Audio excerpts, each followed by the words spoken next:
Well, barring an injury to Bo Nix, Ty Thompson is not going to start a game entering year 3 for Oregon football this year, but how much could he actually play? Might help in his development. Here we go. You are Locked On Ducks, your daily podcast on the Oregon Ducks, part of the Locked On Podcast Network, your team every day.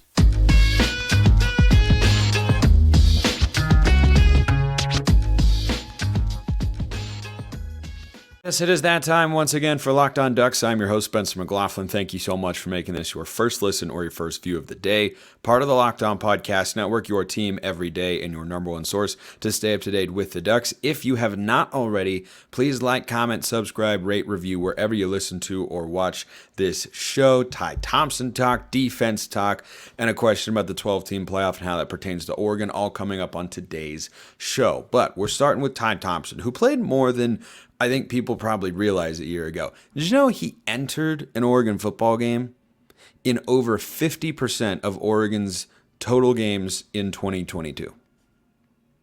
Doesn't sound right. Doesn't seem like that'd be the case. Now, entered, played, yada, yada, yada, semantics and such. But I started thinking about how much he could actually see the field this year. Spencer, why did you start thinking about that? Well, because a question was sent in, which all of you can do via YouTube comments or Twitter at Smalls_55 or at Locked On Ducks. This one from Skirt Mayo 1563. Quite the name. Hey, Spencer, quick question. How many games do you think Ty Thompson has to play into to develop into Oregon, the quarterback Oregon fans want or can trust going into 2024 SCO Ducks? So the answer is I don't think there is a number. I don't think there is a number of games that he has to play in order to become more confident, be able to operate the offense more effectively. But it doesn't mean that that sort of stuff can't help. And I think that this year he has an opportunity to take a step forward because he should have several chances, particularly early in the season, to see some form of game action. So a year ago, he played in 7 games total. Didn't look great in those 7 games. Didn't look great in the first half of the spring game. Looked great in the second half of the spring game. But this year, he's going to have the opportunity to see game action, to throw the ball, run the offense. Look, is it going to be the totally normal offense? No. But barring an injury to Bo Nix, no backup quarterback is going to have the chance to run the exact same offense or have the plays called in the exact same way that they're being called for Bo Nix and the first team guys. It's just not how it goes, or else, because at that point, the game is in hand, so you're kind of trying to run out the clock. I would definitely like to see them kind of adjust how they've done this over the last couple of seasons, which is, they only give him swing passes primarily. Or, they're just kind of handing the ball off most of the time. I don't think it's in poor taste or bad sportsmanship, which is kind of what they're going for, right? Avoid injuries and, don't look like you're trying to really beat a team while they're down and such, but it's college football. I don't know why any coach needs to have the mindset of like, we need to protect the feelings of the kids on the other side. Like, no, we're close enough to being grown-ups at this point where I think they can handle it and whatnot. And if you don't want to get beat that badly, then be better. Like, it's that simple as a staff or as a player. So, and yeah, sometimes you can't do that, but anyway, yada, yada, yada. So there are going to be chances for Ty to play this year. And when he does get into the game, I would like to see them call something at least resembling the offense that you're calling when Bo Nix is in the game, not just screen passes, swing passes, drag routes, and handing the ball off. Like, dial up some play action passes. And by the way, if you're worried about injuries and such, because if you have longer developing plays and more complex concepts and whatnot, then put in guys who, if they do in the off chance end up getting injured, you're not going to be in a crushing situation from the depth chart. That's what kind of garbage time is for in these games. So I look at, what he did a season ago. He played in 7 games, and yeah, he's given a couple chances to throw the ball, but never consistently, and I would like to see that this year. So when you look at Oregon's schedule, I see at least 3, hopefully 4, and maybe 5 opportunities where Ty Thompson would get an extended run as the backup quarterback executing the offense to, really showcase what he's got, maybe feel a little bit more comfortable, be in a live game action, going up against another team, all that sort of stuff. There were 7 times he entered into the game a year ago. 2 of those were Washington and Utah, in which he was in there because Bo Nix was injured essentially twice, right? There's no reason Bo Nix can't run a reverse, but he couldn't run against Utah, so that's why he was in there. And they called that disastrous play. And then Bo Nix was hurt against Washington and tied to go into the game. But all he did in those instances was hand the ball off. And when he was throwing the ball in other instances, BYU or Eastern Washington even, he had a couple decent moments in the Eastern Washington game, but it's also an FCS school. But the Stanford game as well, like, it didn't look great. It didn't look amazing. Doesn't mean they shouldn't still give him the reps when they can. So I think the Portland State game, obviously, Ty Thompson, like, there is a 99.99% chance that, barring an injury, Ty Thompson gets into the game against Portland State. Heck, we might see Novosad in that Portland State game on September 2nd, which I'd be super down for. That's probably what I'd be talking about on Monday's show after the Portland State game if we drub them the way we should. You know, last year against Eastern Washington, it was 70-14. Frankly, I hope Portland State is not able to manage 14 points at Autzen Stadium. I'd like to see him be held to, 7 or less, to be honest. But Texas Tech, probably not. Hawaii, yeah, you should at Autzen Stadium be able to have the backups come in at some point in time. When you go down the conference schedule, I think Colorado and Stanford, your first 2 Pac-12 games, one at home against Colorado and one on the road, I think those are going to be chances for him to play. And then it's kind of hard to find any opportunities throughout the rest of the schedule. The ones I would look at are Cal and Arizona State. Cal is at home, Arizona State on the road. We beat Cal pretty handily on the road a season ago. I think Cal is an improved football team, so I really don't anticipate that being the game.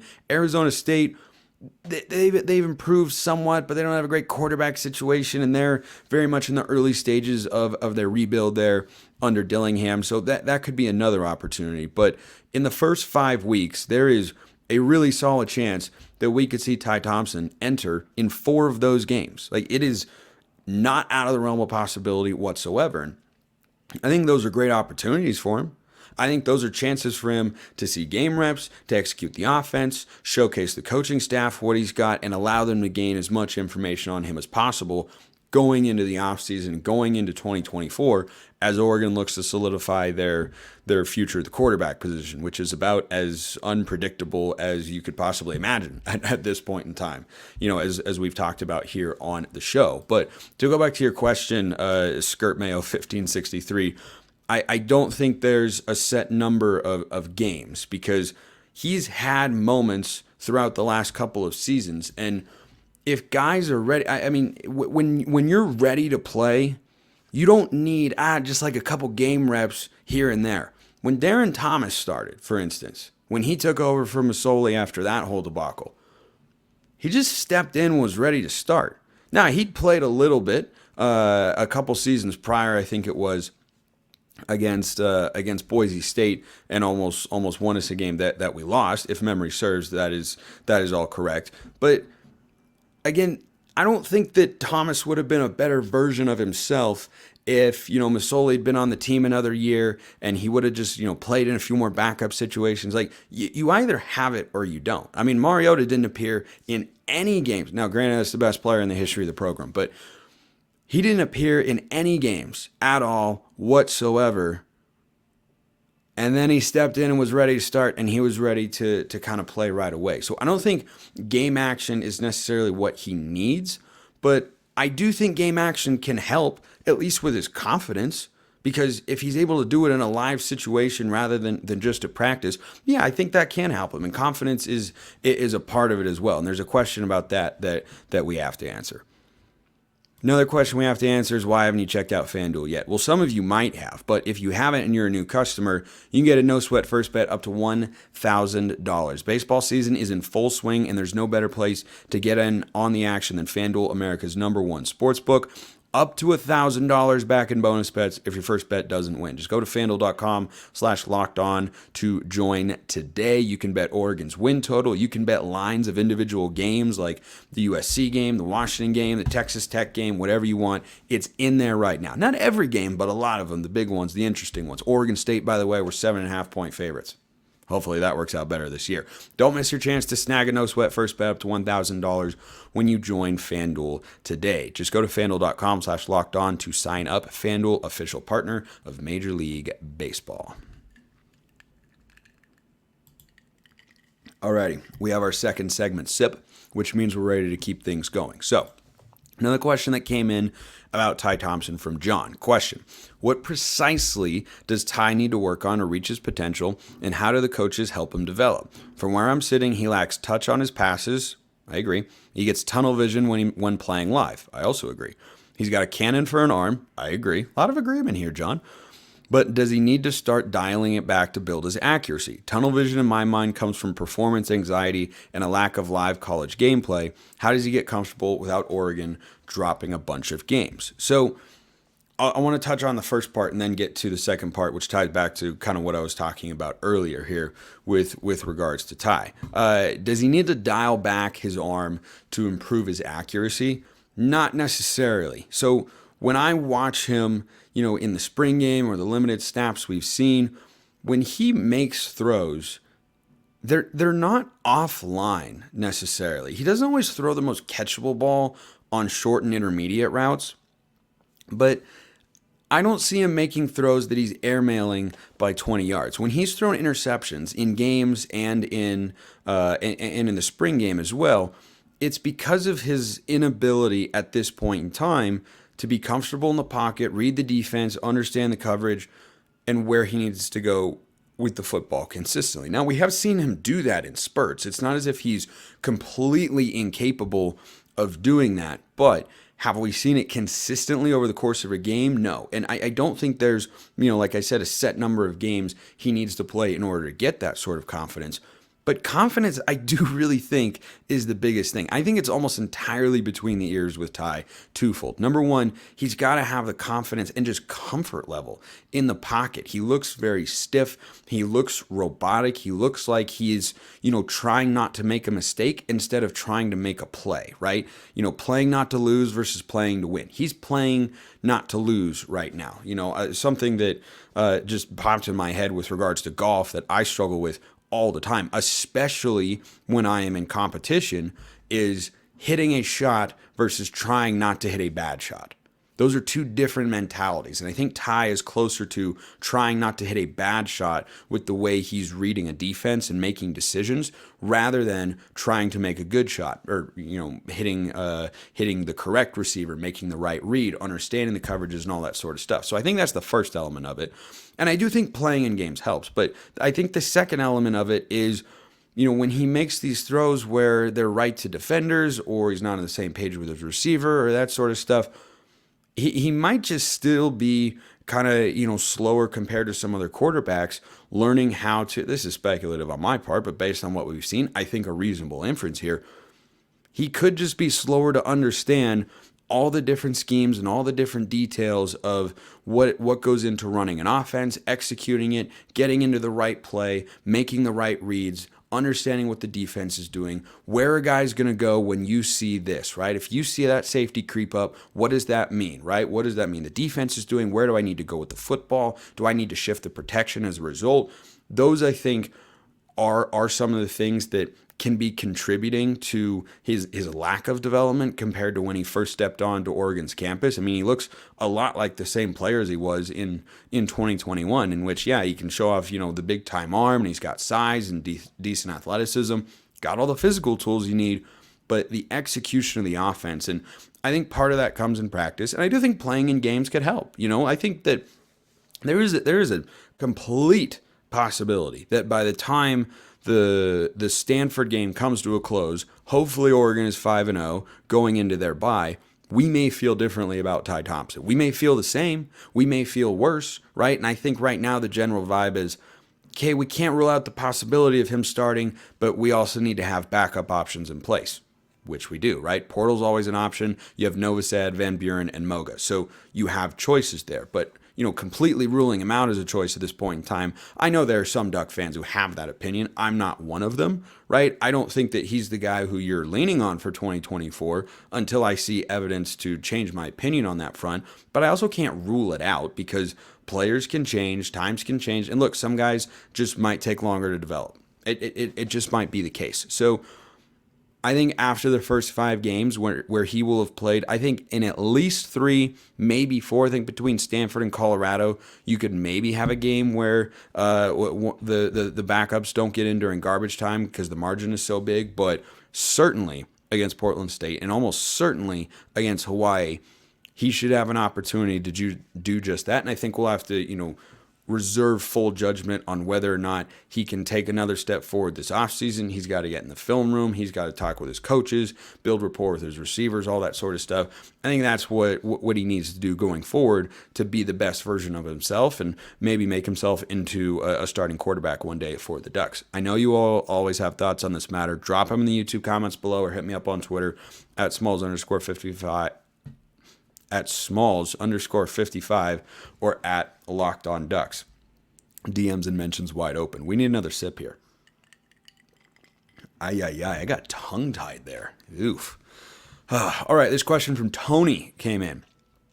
On paper, our defense looks better. I agree. A lot of agreement with you guys' mailbag questions because I think your observations are very good. How does both pass and run defense look different on the field? Still almost a year later, those 2 games hurt bad, and where we were at that point in the season. Keep up the work, GOAT. Okay, that's too kind, but I appreciate the sentiment there. I agree with you. Those 2 games, they definitely hurt. Got to beat at least one of those this year. We need to regain the feeling of a year's worth of bragging rights over one of those schools, preferably both. But at least one. Got to beat at least one. And I do think Oregon will be able to accomplish that feat this year. But the defense a season ago, 27.4 points per game allowed. They allowed 260 passing yards a game and 125 rushing yards a game, which was actually a really good figures I'll get to in a sec. But I read this question and thought about, okay, I agree that they are better on paper. I think you've bolstered your defensive line. I think you can get at least as much production, if not more, from your linebackers than you had a season ago, because I think Jeff Bossa will be a better version of himself. I think Jamal Hill could be really good, and Justin Flo really struggled a season ago, and I think Justin Jacobs has a lot of upside at that position to fill the gap that Noah Sewell certainly leaves in that room. Defensively, when you look at the corners, I think you've got more depth than you had a season ago. You have more experience with a lot of returning guys. You don't have Christian Gonzalez, and I don't think there's a corner in there who can be as good as him. However, I think that can be kind of counteracted by the fact that I like the safeties room more this year than I did a season ago. So I think that can result in a net upgrade for the defense on both those fronts. And, I've talked about this before, but I personally feel that when, I'm assessing how a team's going to be defending the run or defending the pass, I think your most important, doesn't mean they're the only players that matter, but when you're defending the run, I think your most important players are your defensive tackles who have to swallow up double teams and not, get moved at the line of scrimmage and have to just kind of hold their own and allow linebackers to make a play. And linebackers are the next most important. And in the passing game, it's your DBs and your defensive ends. I think those positions complement each other really, really well when stopping the run and the pass, respectively there. So when I look at the position groups and think about what we have this year versus what we had a season ago, I agree you've got more talent on paper there if you're the Ducks. And I think the numbers can improve. But then I kind of jump to the next question in my head because it's kind of how my brain works. It's just always thinking, what is the logical next question, right? What do you do to continue the conversation in an interesting and insightful way? And the answer, or the question that I came up with, is what does growth actually look like? So I'm going to parlay your question here. I agree with you, Tony, that both the run defense and the pass defense look better on paper. But how will we know if that's actually the case? What are the numbers that we should be looking for compared to a season ago that indicate to us, okay, this defense has taken a significant step forward and is improving in year 2 under Dan Lanning and Tosh Lupoy? So here are the numbers that I have and where I think Oregon should be if they're making tangible progress in 2023. Pass defense, a year ago, 260 passing yards allowed per game, no bueno. Michael Penix threw for over 400 at Autzen Stadium, no bueno. Can't have that, unacceptable. That number, 260 allowed per game, that was 7th in the Pac-12, 102nd nationally. Not good. Got to be better. I think tangible growth on that front is getting to under 230 passing yards per game allowed, right? Going from 260 to 230. The only 3 defenses a year ago in the Pac-12 that achieved that feat, allowing less than 230 passing yards a game, were the 2 best defenses in the Pac-12, or 2 of them anyway, Oregon State and Utah, and the other one was Stanford. Now, you may be wondering, Spencer, how in the world did Stanford allow fewer than 230 passing yards per game a season ago? The answer is no one threw the ball against Stanford because they could run all over the Cardinal all the time, and why run or why throw if you can run? Oregon was running the ball on like 3rd and 9 consistently against Stanford a year ago. Okay, their run defense was a joke. That's why they allowed so few passing yards per game. They also had one really good corner, Caillou Blue Kelly, but mostly it was they couldn't stop the run. Like they couldn't stop it in any way, shape, or form, and so everyone just said, "Yeah, we're just going to run the ball against this defense because they've got no answer for it." But I look at those 2 defenses a year ago, Utah and Oregon State, 2 defensively led teams that had a lot of success in that area, and I think that is a number to strive for. Under 230 passing yards a game, or at least being down in that range, I think that would be a substantial step forward. Now, with the run defense, it's a little bit different because they allowed just 125 rushing yards per game a season ago. That was 4th in the Pac-12, and that was 30th nationally. Anytime you are evaluating a team and you're saying, okay, well, where do they rank nationally? If you're inside the top 30, it's hard to ask for a lot more growth. Doesn't mean Oregon, if they built a dominant defense one day, couldn't be inside the top 20 while having a top 50 pass defense. But if you're inside the top 30, kind of reasonable, I think, given their personnel, that they are in that same sort of range as they were a season ago. But I look at bringing back a guy like Popo, adding Jordan Birch, adding Mateo. I like what they're doing with the linebackers. Tysheem Johnson is a guy who plays around the line of scrimmage a lot. I think it's reasonable to expect that they're in that sort of range. And frankly, anything under 130 rushing yards allowed per game is really, really good. So what does tangible growth look like? It looks the exact same as a season ago, except maybe, this is just the one small change I would make. Don't allow 265 yards on the ground to your rival who can't complete a pass. Yeah, we're all still frustrated at that. So that's literally, if you're talking about improving the run defense in a big way, that's the only thing. That's the only blemish. You know who's a great running team and why that Oregon State game in some ways was such a fluke and why no one was talking about that happening going in? Because Utah and Oregon State play football the exact same way. And Utah at Autzen Stadium, their offense put up 10 points. We shut them down. And Oregon State was a less good version of that, and somehow it all went wrong. But if you're talking about the entire season, the run defense is exactly what I wanted it to be, except for that one game. So that's the area where I'd like to see a little bit of growth. All right. But good question, Tony. Let's wrap up with some playoff talk here. This is from Blazer Duck, who is an everydayer out there. My guy listens or watches the show every day, and I appreciate all of you who do that. I know there are a lot of you out there on podcasts and on YouTube, and I'm forever grateful to all of you for all that sort of stuff, and I love the community we've created here. And as always, keep the questions coming because I love answering them. And it gets us through the summer months. We're less than 100 days away to college football. Can't wait. Spencer, I'm all for the 12-team playoffs. I am not. All for it. I am not. I still like you, Blazer Duck, but I am not. We disagree, and that's okay. The ultimate goal is to win the national championship. Oregon has played for 2 in its history and only 1 since the 4-team playoffs started. If you're not one of the top 4 teams, you have 0% chance of winning at all. Every year, it's always the same teams. Pick 4 out of these 6. Alabama, Georgia, Clemson, Ohio State, Oklahoma, LSU. You left out Cincinnati, Notre Dame, Oregon, and Washington, and TCU, and a few other teams that have made the playoff. Maybe I'm missing another one. Anyways, in the 12-team playoffs, there's an incentive to win your conference as it's automatic qualifier, which I hate, and the top 4 teams get a bye first round. Plus, the way I look at it, if Oregon gets into the playoffs, they have at least a puncher's chance, which is better than a 0% chance. You may face a team where no one expects you to win, Ohio State game a couple of years ago. You never know if the other team's star player gets hurt before or during a game. Maybe they get sick or there's a crazy play and the ball bounces your way that allows you to win the game. Help me to understand why you're so against it. So I do agree with you that just putting yourself in the situation, this applies to sports in general. I've had this take with regards to the NBA for a really, really long time.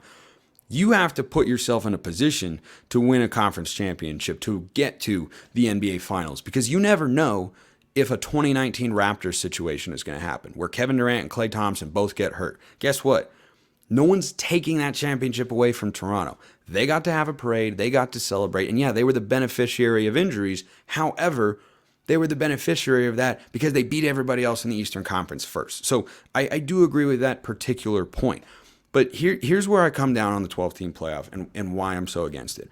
As a college football fan, nothing gets me to a television week in and week out the way college football does. And it always will at some level. But the urgency on a week-to-week basis that is created in the regular season is unlike any other sport, and that includes the NFL. That 100% includes the NFL. Because in the NFL, you have 4, 5, 8 lost teams that make the playoffs. So in the regular season, a loss in the NFL is significant, but it's not crushing. It's not season-altering. And so as a result, the individual games matter less. Doesn't mean they don't matter, but they matter less. And they've always mattered the most in college football more than any other sport, because one loss can completely take you out of the conversation. Now, I like the 4-team format.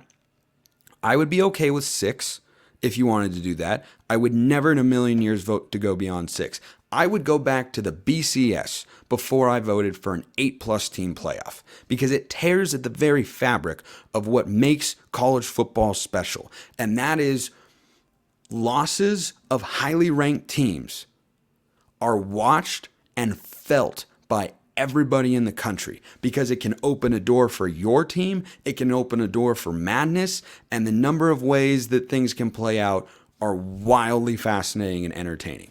Think about Alabama, for instance. Everybody loves to hate Alabama because they've won a bunch of national championships, right? When Alabama loses, right, that joke on Twitter, when Alabama loses, everybody wins. Well, now, when Alabama loses, you're not going to have that sentiment of everybody wins, quote unquote, until the playoff rolls around. And a sport that is defined by its postseason is different than one defined by its regular season. And college football has always been different. And all we are doing by expanding the playoff is making it more like the NFL and all these other sports. And if someone comes back with, well, what about college basketball? College basketball is a different sport, number one. Number two, college basketball, if you're talking about what games can get ratings, interest, intrigue, it is defined by its postseason tournament, which is the greatest thing on planet Earth. But even better than that is the college football regular season. March Madness is my favorite thing to watch, but guess what? It doesn't last as long. The college football regular season is 12 weeks long. So you are removing the urgency and drama from the sport that has made it so unique and has defined it as my favorite thing to watch on television every fall. That's what I look forward to the most. And with this 12-team playoff, and I hate it, you are taking that away. It does not mean there are not positive externalities. I am not denying that. Making big-time bowl games means something to continue a season. All right. Okay, I can admit that's fun. I liked bowl games meaning something on their own before because I'm a traditionalist in that sense, and I don't support change just for change's sake, but I think that can be a good thing. I think making good or having more good players play in those bowl games instead of opting out, okay, I can get on board with that. But do the positives outweigh the negatives? Not even close, in my view, because it's such a fundamental shift in the sport. So Alabama a year ago, right? They lose the first game, the first game they lost in the regular season to Tennessee. Epic game. Everybody was watching. I was in a Mariners game, but we were watching that game on our phones because it was must-see television. So Alabama loses that game, and now you know they are walking on thin ice the rest of the season because they can't lose another game or they won't get into the playoff because a two-loss team has never made the playoff and probably never will in a 4-team format. So then when the LSU game comes around, the urgency and excitement and intrigue that is packed into that game is magnified because Alabama lost to Tennessee earlier in the season. So when they lose that game, the stakes are bigger, the stakes are more. But when you introduce this 12-team playoff, you completely remove the urgency of those games. And it feels like it does in the NFL, and I hate that. And I don't hate you, I don't hate people who are in favor of the 12-team playoff, but I hate that notion because I am entertained by Sunday night football games, but I don't feel the same way at the end as I do at the end of a big-time college football game because the ramifications of that particular matchup are never as significant. I think you also tear at the fabric of rivalries because a rivalry can be special in the sense that one team that might not be as good as the other can play spoiler for said team. Now, yeah, that can still happen in a 12-team playoff. However, I go back to the point that I just made. When you remove that component of being able to truly play spoiler, if Alabama is 10-1 going into the Iron Bowl and Auburn beats them, is Alabama with wins over, I don't know, a Georgia, Florida, if they're good, maybe like a 9-win South Carolina team, and a close loss to like LSU, are they getting left out of the playoff in a 12-team format? Goodness, no. Because why is the 12-team format happening? Cha-ching. Throw up the Johnny Manziel money football sign. That's what it's about. So they're still going to be incentivized, the selection committee, for those 6 at-large bids in addition to the 6 highest-rated conference champions. They are still going to be incentivized to put the biggest brands in. The same complaints that people have now, the same debate and argument and complaints and frustrations people have with current playoff format, it's just going to exist with the 12-team playoff, right? We're just going to move it from the 4 seed, a team that could actually win a national championship, to the 12 seed, to a team that cannot. So that is part of my fundamental opposition to the 12-team playoff is college football essentially was a season-long playoff.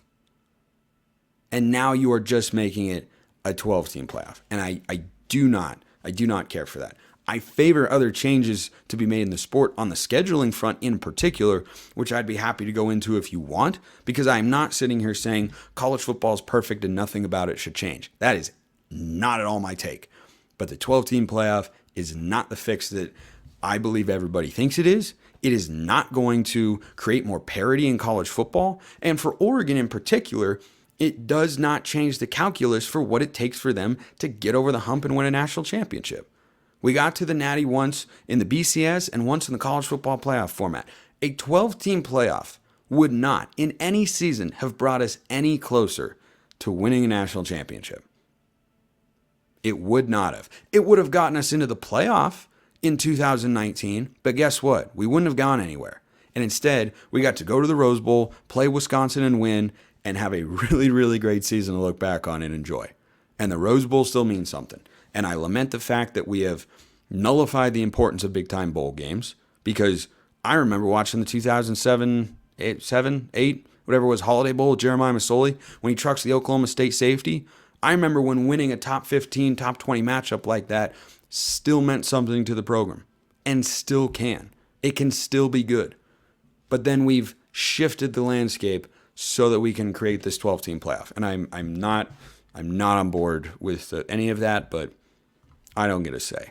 So I just got to deal with it, and we will.